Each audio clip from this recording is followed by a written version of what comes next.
Trước khi bắt đầu, nếu bạn đang tìm kiếm sách để học IELTS hiệu quả, thì đây là những cuốn sách chúng mình khuyên dùng. Nó có thể giúp bạn đạt điểm IELTS từ 7.0 tới 8.0. Bạn hãy xem ở phần giỏ hàng trong kênh nhé. Cảm ơn bạn đã ủng hộ kênh. Section 3. You will hear a student called Joel talking to his tutor about his research into farmers' attitudes towards new developments in agriculture. Dr. Owen? Come in, Joel. Right, so how's your research going? You're looking at how farmers feel about new technology in agriculture, aren't you? Well, actually, it's more general than that. I'm looking at their attitudes to a variety of new developments in agriculture. OK. Have you got a title for the project yet? I was thinking of something simple, like farmers' attitudes towards the adoption of new farming practices. That's possibly a bit too general. I think the title needs to be a bit more specific. What kind of farming will you be looking at? Well, that'll vary, actually. But I want to speak to each of the 10 farmers in my sample. So I've chosen farms which are all in the same region. OK. Well, I'd specify where they are then. Right. I'll amend the title to do that. OK. Is there any particular reason why you've decided to do face-to-face interviews? It'll be quite time-consuming, won't it? Yes, and I did consider doing telephone interviews for that reason, especially as it's unnecessary for me to actually see the places where they work. It's just that, in my experience, a lot of farmers don't like talking on the phone, so they'll be more likely to talk freely if I see them in person. Yes, you're probably right. Good. Then the first thing I want to investigate is how the farmers actually find out about new developments in agriculture that they might want to adopt. What sources they use. Right. So how are you going to do this? Well, I could make a checklist of sources of information for them to look at in advance, so they could tick off the ones they actually use. Things like farming magazines, farm product advertisements, television and the internet and so on. It might be more useful to ask them rather than show them a list. A spontaneous response to one or two open questions might give you a more accurate picture. All right, I'll do that then. Now, talk me through some of the other issues you want to cover.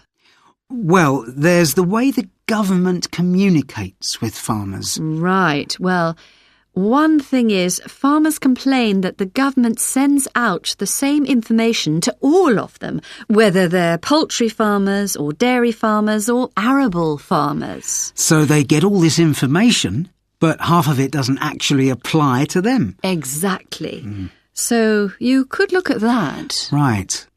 Then I wanted to look at attitudes of British farmers to the cost of making any changes on their farms. According to articles I've read, farmers in Britain aren't, in principle, against investing money in new machinery and new practices, but they're actually just too busy to work out what the financial implications are. Yes, and a lot of them don't seem to consider getting financial advice from their accountants about it either. Right. There's also been some research in Australia on sheep rearing practices. I can give you the reference if you like. Basically, it appears that the majority of Australian sheep farmers are willing to risk adopting new practices on the basis of just a few pieces of research. They don't usually wait until the evidence in favour of the changes is overwhelming. They're quite happy to act before then so they can get ahead of the game. OK, I'll take a look at that. Thanks. We said we'd also look at some of the reading material I've been reviewing. Yes, I had another look at Contemporary Farming Manual, which is clearly bang up to date. It covers a lot of things a farmer might want to know, but it's so dull. Absolutely. I found it really hard going. And I can't imagine any farmer wading through it. There aren't even any decent pictures. Did you have time to look at Running a Small Farm? Yes, although I only read bits of it because, despite being entertaining, it wasn't very academic. I know. And a lot of the information is either misleading or simply wrong. I'm surprised it got published at all. I don't imagine the farming press will rate it very highly. You recommend agriculture and economics. I expected that it would be really difficult. The title's a bit off-putting. But I thought it was brilliant. So I've bought it. Yes. Some people think it relies too heavily on farming practices in specific parts of the world. But the theories that underpin these are universal. And that's why it's a required textbook for anyone studying agriculture. Right. What else did you come across? I borrowed How to Survive in Farming from the library. I thought it'd be interesting background and I liked the informal style. But it turned out to have been written years ago. Yes, and like everything else, farming fashions have changed, so it's badly in need of a new edition. Can I ask you a question about...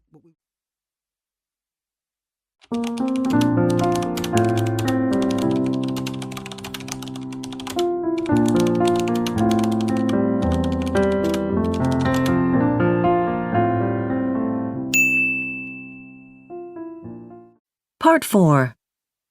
You will hear a lecturer talking to a group of biology students about recent plant studies. Good morning, everyone. In the last few weeks, we looked at ways in which different types of animals use their senses. And today, I'm going to introduce the topic of plant behaviour. And we'll look at the reasons why ideas about plants have been changing in the last few years. So, up until fairly recently, plants' lack of eyes, or ears, or noses, or mouths made them less interesting to many members of the public compared to animal species. And even by scientists, they were generally regarded as organisms which were essentially passive. However, in the last 20 years or so, evidence has started to emerge that plants can sense their surroundings in quite sophisticated ways. But because scientific attitudes towards plants and their capabilities had been fixed for such a long time, this evidence has been met with some disbelief. So, let's look at some of these recent findings that are starting to change the way some scientists view plant life. It all began with a Canadian study that looked at a species of plant known as the Great Lakes sea rocket. This is a wild plant which grows on beaches. In appearance, it's perfectly ordinary, with little purple flowers and a long stalk. But actually, the plant is far from ordinary. Normally, when the sea rocket detects other plants growing nearby, it quickly grows additional roots. This is so it can compete with these other plants for the available nutrients in the soil, by soaking up as many of them as possible. But scientists found that the sea rocket doesn't do that when the surrounding plants are related to it. And as even animals sometimes find this type of recognition difficult, such a finding was very unexpected. It was an ability that was previously unheard of in any other plant. Since then, it's been suggested that two other plants may have a similar ability. These are sagebrush and thornapple. It's been claimed that these plants can recognize the characteristics of their neighbours by sensing properties of the light that is reflected from them. The reason they are able to do this is that all plant species are slightly different to each other in this respect. So, each plant species has what you could call its own signature. Sagebrush and thornapple are able to recognize these. But scientists point out that this behavior is very different to the way that animals sense things.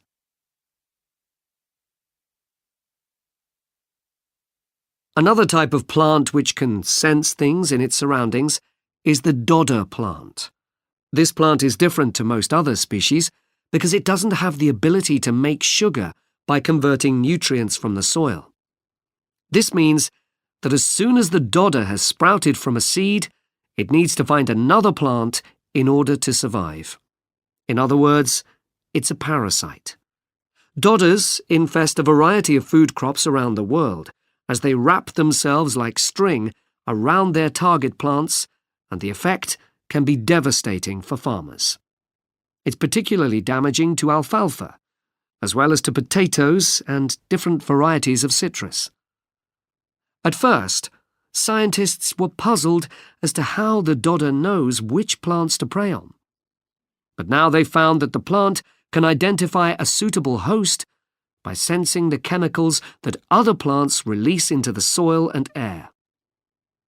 What really surprised researchers was how extremely quickly and accurately the dodder identifies a possible host.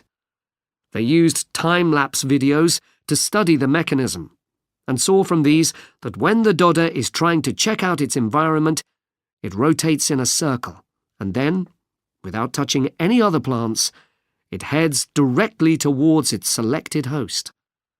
It could sense reliably which type of plant it would grow best on.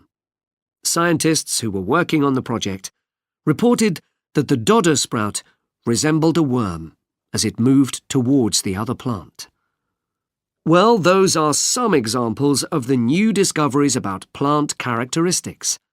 So, which direction is plant science likely to go in next? Many of the phenomena related to plant behavior that I've just described are now quite easy to observe, using up-to-date equipment. So, gradually, scientists are accepting the fact that plants are more capable than we used to believe. But although such plant behavior is often obvious to some scientists,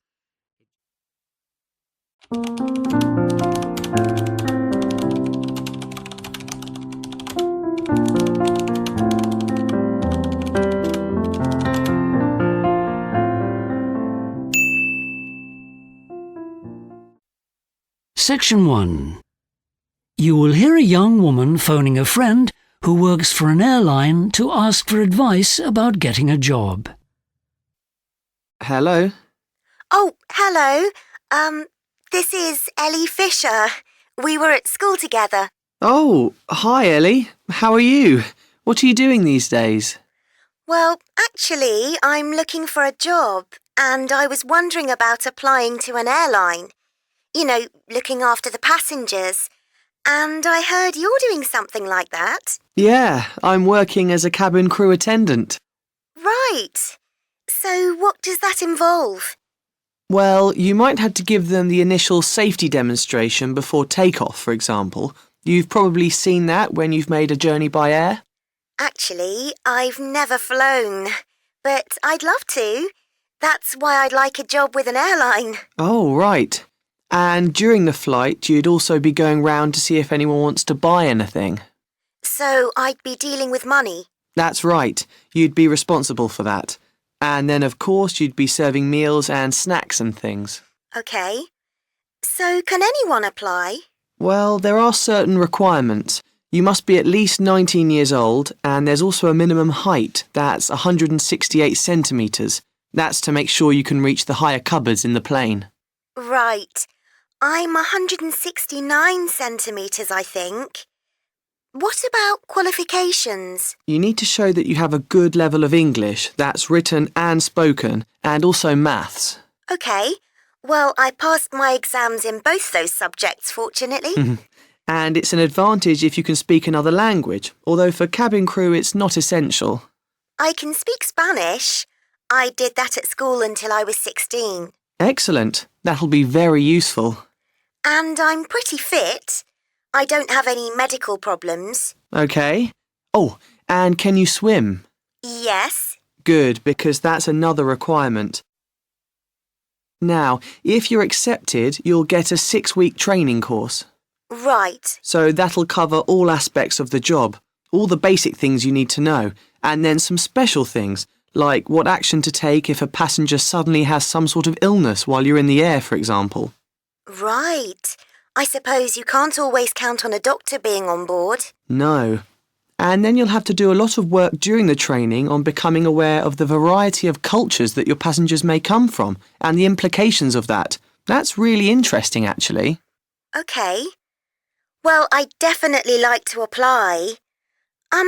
What airline do you actually work for? It's a small airline called Eurontas. That's EURONTAS. Is that N or M in the middle? N for November. OK. They're good people to work for. Have a look at their website. You can download the application form from there. Right. I don't have much in the way of experience, though. Well, what have you done since leaving school? I worked in a supermarket for a bit, on the information desk.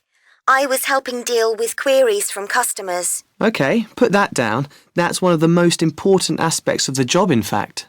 Oh, right. And last year, I also did some voluntary work as part of a team. Should I put that down too? Of course. That's something else they'll be looking for, being able to work with others. Right. And a lot of airlines expect you to pay for your own uniform, but the good thing about this airline is that they provide it for you. Great. Well, thanks so much, Greg. I really...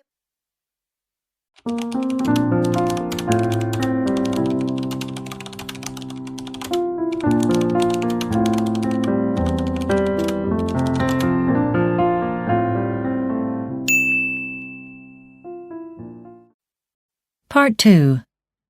You will hear an employee of a driving school answering a telephone inquiry about training to take a driving test.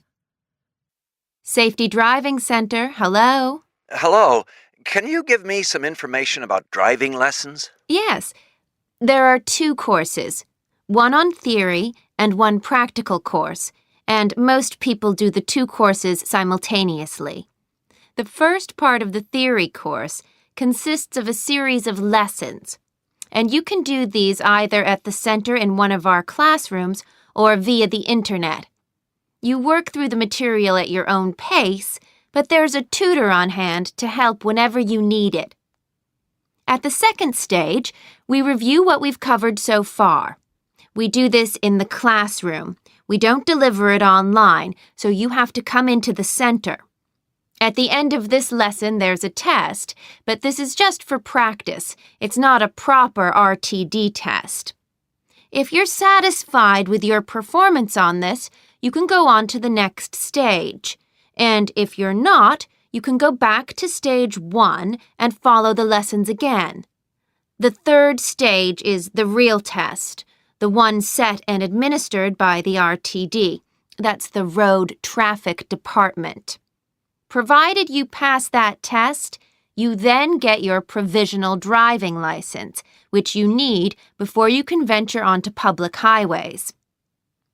The practical course starts off here at the test center, and it consists of training and assessment on our specially designed circuit. This allows you to get driving experience immediately, but in a safe environment. At the next stage, you continue with training and assessment, but on public highways. Obviously, you can't do this until you've obtained your provisional license to show that you've got some knowledge of traffic regulations and road safety. Then, when both you and your instructor think you're ready, you do a trial test. And if that goes well, you go straight on to do the official test run by the RTD. Finally, provided that you're successful in both parts of the course, the theory and the practice, you get your driving license. You're then on probation for a year, and as long as you don't have any problems in that time, your license will be endorsed for future use. Can you tell me how to enroll? Yes, it's quite easy. For the theory course, there's no need to book, and if you're going to do classroom-based lessons, you can just turn up here at the center and pay as you go. We run 6 sessions a day, and if you go to our website, you'll find the start times for each session. If you don't have internet access, you can pick up a leaflet from the center here with that information. As for the classes themselves, all our theory classes are run by experienced tutors, and they're offered in a number of different languages as well as in English. We deliver the content using PowerPoint, but there's still a place for pen and paper tasks, and we ask you to bring your own stationery to the lessons. You choose the particular stage of the course that you want each time. Some people attend more frequently than others, and so they progress through the course at a faster rate. What about enrolling on the practical course? That's a bit more complicated, and you do have to book in advance.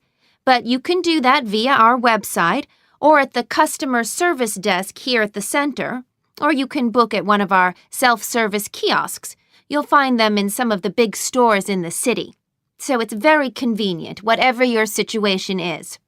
You can attend between 1 and 7 sessions a week, so you can decide whether you want to do the course intensively or spread it out more. Some driving schools allow you to drive your own car, but for safety and insurance reasons, we don't. You can cancel lessons in the same way that you book them, but in order to avoid incurring a penalty, you have to do that at least 72 hours in advance of your appointment. When you make a cancellation in less than the required period, you can try and transfer your session to someone else. If another trainee then agrees to take the session over, your payment for the canceled session can be credited back to your account. Otherwise, we can't give a refund for any reason, and even a medical certificate isn't accepted as grounds for granting one.